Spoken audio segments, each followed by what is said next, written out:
Have you ever wondered why, after World War II, Germany was famously split in two, but Japan, the other major Axis power, remained a single, unified country? It's a fascinating piece of history that almost went a completely different way. The story involves high-stakes politics, atomic bombs, and a last-minute change of heart that reshaped the entire geopolitical landscape of Asia. Let's rewind to 1945. The war is drawing to a close, and the Allied powers, the United States, the Soviet Union, the United Kingdom, and China, are already planning for the post-war world. Their primary goal was to ensure that Germany and Japan could never again threaten global peace. For Germany, the solution was division. The country was carved up into 4 occupation zones, one for each of the major Allied powers. Berlin, deep inside the Soviet zone, was also divided. This division would eventually lead to the creation of West and East Germany and become a central flashpoint of the Cold War. Now, what about Japan? The initial plan was exactly the same. The Allies had every intention of slicing up the Japanese archipelago into their own zones of control. This wasn't just a vague idea. A detailed plan had been drafted and was ready to be put into action.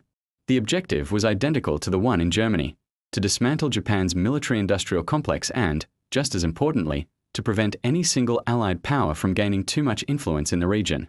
It was a classic case of post-war power balancing. Let's look at the map they drew up. It was a complete partition of the country. The Soviet Union, led by Stalin, was slated to occupy Hokkaido, Japan's northernmost main island, as well as the northeastern part of Honshu, the largest island. This would have given the Soviets a significant strategic foothold in the Pacific, right on America's doorstep. The United Kingdom, for its part, was assigned the western part of Honshu, which includes major industrial and port cities like Hiroshima, and the entire island of Kyushu to the south.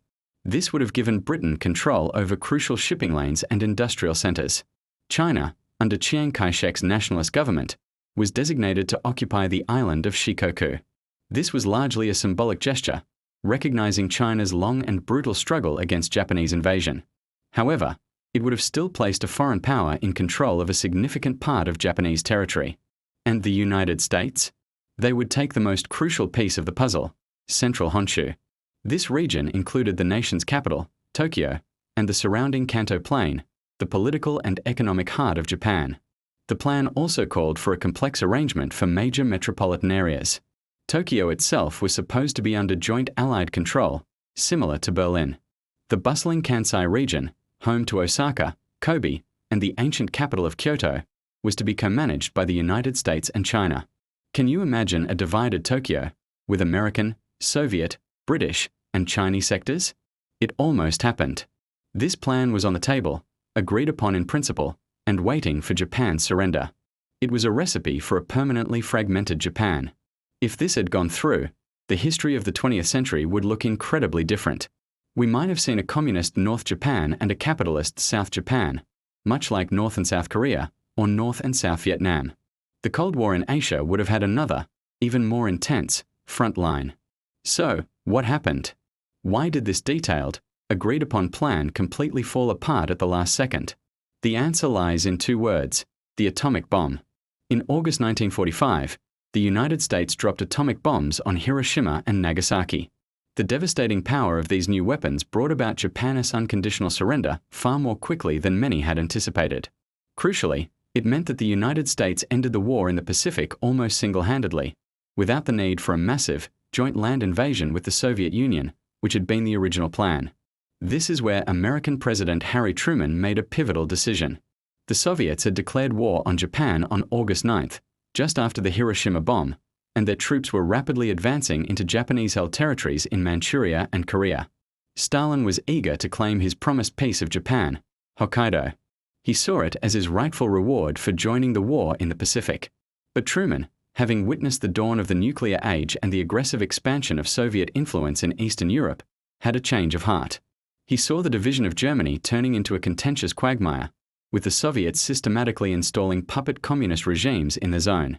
He was determined not to let the same thing happen in Japan. Allowing Soviet troops onto Japanese home islands suddenly seemed like a terrible idea. It would mean giving Stalin a permanent strategic outpost in the Pacific and inviting the ideological conflict of the Cold War directly into Japan. The potential for a divided, perpetually unstable Japan, much like the brewing situation in Korea, was a risk Truman was unwilling to take. So, in a bold and decisive move, Truman effectively tore up the partition plan. He flatly refused Stalin's request to land Soviet troops in Hokkaido. He argued that since the United States had borne the primary burden of the Pacific War and had single-handedly forced Japan's surrender with its new superweapon, it had the right to dictate the terms of the occupation. Stalin was furious, but there was little he could do. The United States had military supremacy in the region and, most importantly, they had the bomb. Challenging the US directly over the occupation of Japan was a gamble he wasn't prepared to take. And so, the division of Japan was called off. Instead of a four-way split, Japan was placed under a single, unified Allied occupation, which in practice meant an almost exclusively American occupation. General Douglas MacArthur was appointed the Supreme Commander for the Allied Powers, or SCAP, and he effectively ruled Japan as a de facto shogun for the next 6 years. British and other Commonwealth troops did participate in the occupation, but they were stationed in a small, less significant region and operated firmly under MacArthur's overall command. There were no Soviet and no Chinese troops on Japanese soil. Under MacArthur's leadership, the United States embarked on one of the most ambitious nation-building projects in history. They demilitarized the country, wrote a new constitution that renounced war, introduced democratic reforms, and broke up the powerful industrial conglomerates known as the asterisk Zaibatsu star. But as the Cold War intensified with the Korean War breaking out in 1950, American policy shifted dramatically. Instead of just neutralizing Japan, the new goal was to rebuild it as a strong, stable, and democratic ally against the spread of communism in Asia. Japan became what was known as America's unsinkable aircraft carrier in the Pacific. The US poured in economic aid, fostered industrial growth, and secured Japan firmly within its sphere of influence. This decision to keep Japan unified under American control had profound and lasting consequences. It prevented the creation of another Cold War flashpoint and allowed Japan to recover and transform into the economic powerhouse it became in the latter half of the 20th century. It also cemented the US-Japan alliance, which remains the cornerstone of security in the Asia-Pacific region to this day. So, the next time you think about the aftermath of World War II, remember the tale of two Axis powers. While Germany was divided by the competing interests of the victors, Japan was spared that fate by a last-minute geopolitical calculation, enabled by the terrible power of the atomic bomb. The decision not to divide Japan was a crucial turning point, ensuring that the land of the rising sun would rise again, not as a divided nation, but as a unified and pivotal player on the world stage. It's a powerful reminder of how a single decision can change the course of history for millions. Thanks so much for watching. If you found this piece of hidden history as fascinating as I do, be sure to hit that like button and subscribe for more deep dives into the stories that shaped our world. Let me know in the comments what other historical What IFS you'd like to see explored. See you in the next video.